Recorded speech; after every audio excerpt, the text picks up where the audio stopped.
आपका फिर से स्वागत है। आज मैं 2 कौड़ी की इस राजनीति के बारे में कुछ अच्छी सी बात करना चाहता हूं, लेकिन यदि आपने चैनल को सब्सक्राइब नहीं किया तो तुरंत कर ले, बेल आइकन का बटन जरूर दबा दें।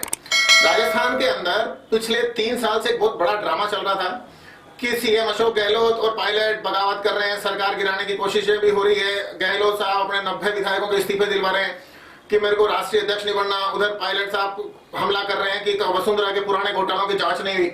और इन दोनों की लड़ाई इतने खतरनाक स्तर तक पहुंच गई कि लोगों को लगने लगा कि पायलट पार्टी छोड़ के कोई नई पार्टी बनाएंगे या बीजेपी में जाएंगे।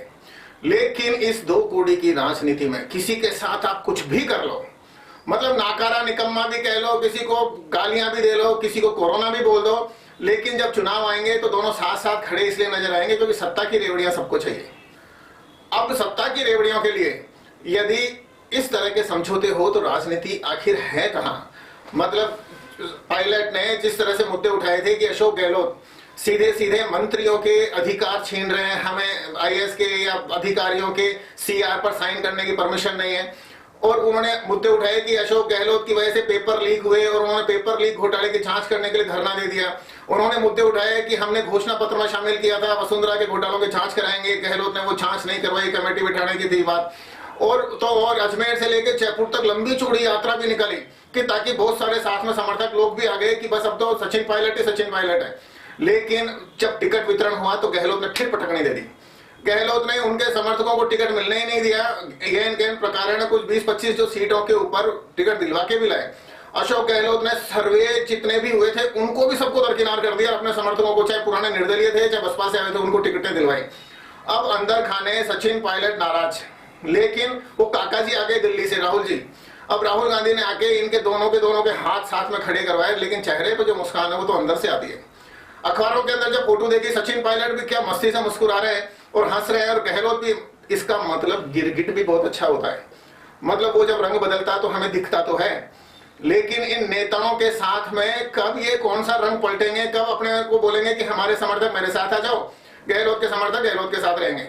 लेकिन चुनाव के अंदर जब चुनाव की जीत का मामला हो तो ये दोनों के दोनों साथ भी आ सकते हैं, खड़े भी हो सकते हैं, मोटरसाइकिल पे भी चल सकते हैं, और अंदर ही अंदर एक दूसरे के साथ में इस तरह से हाथ मिलाते हैं। फिर चुनाव के परिणाम आते देख लेना, ये फिर से अलग अलग दिशाओं में जाने के लिए तैयार है। चुनाव में साथ क्यों आए?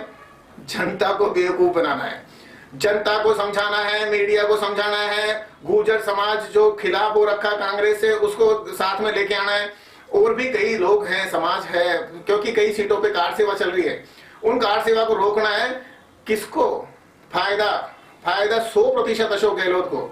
लेकिन सचिन पायलट को अपना वजूद बनाए रखने के लिए राहुल गांधी के सामने ही सही, जनता के सामने भी उन्होंने हाथ भी खड़े किए। ऐसा का ऐसा भी उपचुनाव में भी कर चुके हैं, नाराज पहले भी थे। उपचुनाव के अंदर चाहे सहाड़ा में हो, चाहे नाथद्वारा में हो, चाहे बाकी के जगह उपचुनाव हुए, वहां मुकुल वासनिक इनको साथ में लेके गए थे, अजय माकन साहब इनके साथ में थे, मल्लिकार्जुन खड़गे चाहते थे कि भाई ये सीएम अशोक गहलोत की जगह सचिन पायलट बना दे, जैसे वो दिल्ली से भी आए, लेकिन राष्ट्रीय अध्यक्ष पद ही ठुकरा दिया। इतना बड़ा कांड हुआ और उसके बाद में घुर विरोधी, एक दूसरे के खिलाफ गालियां देने वाले, एक दूसरे के खिलाफ धरना देने वाले लोग आज जनता को बरगलाने के लिए, केवल और केवल चुनाव जीतने के लिए एक साथ मंच पे आते हैं।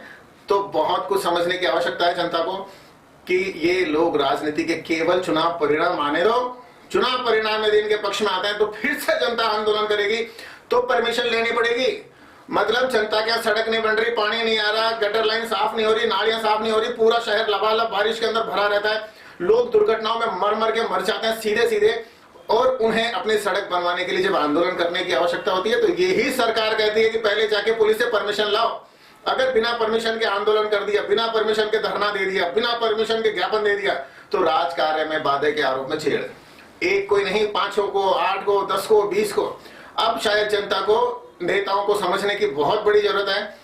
बात चाहे कांग्रेस की हो, चाहे भाजपा की हो, चाहे आम आदमी पार्टी की, जो भी सत्ता में आने वाले हैं, जो भी एमएलए बनने वाले हैं, ये सब चुनाव के अंदर जो रंग दिखा रहे हैं, जो बात कर रहे हैं, स्थितियां उससे बहुत विपरीत है।